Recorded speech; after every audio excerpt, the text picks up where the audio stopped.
Hey y'all, happy Friday. So I am going to talk to you today a little bit different. I'm going to go over some terms that you might see, buyers or sellers might see when you're looking to purchase a home or sell a home, and things that you might see in a contract, things that your real estate agent like me would help talk you through as you're going through this process. So I'm going to start with earnest money and option money.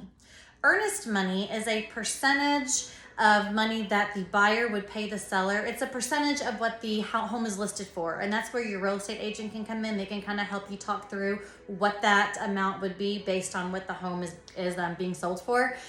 And earnest money does two things. Earnest money, number one, tells your seller that you, as the buyer, are interested in moving forward and purchasing their house.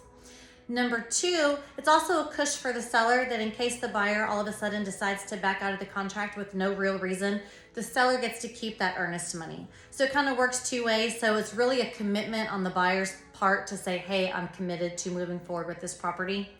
Option money, on the other hand, is where the buyer pays a less amount of money. Again, your agent can help you figure out what that cost is, but they pay a less amount of money to the seller in order to give them the exclusive right to terminate that contract within the option period. Option periods can be 3 days, 5 days, 7 days. It's kind of whatever the agent thinks and what the buyer is comfortable with. And during that time period, that's where the buyer will have the inspections, roof inspections, foundation, pool, home inspections, anything like that. Your agent helps get all that set up for you. The agent can even be there on the inspection days if the buyer is unable to. So your real estate agent really kind of helps you through that process.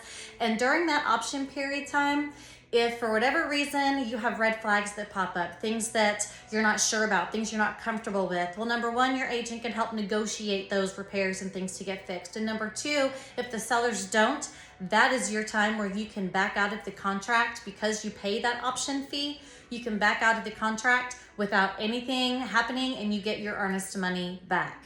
So those are two good things to really have conversation with your agent if you're thinking about buying a home. So use your agent, rely on a professional like me to help walk you through those terminologies and those steps in the contract. And next time I'll come to you with some other different terms and things just to kind of keep you knowledgeable on what's going on and how this process really works and some of the things that we do behind the scenes that not everybody really sees. So until next time, y'all make it a great rest of your Friday.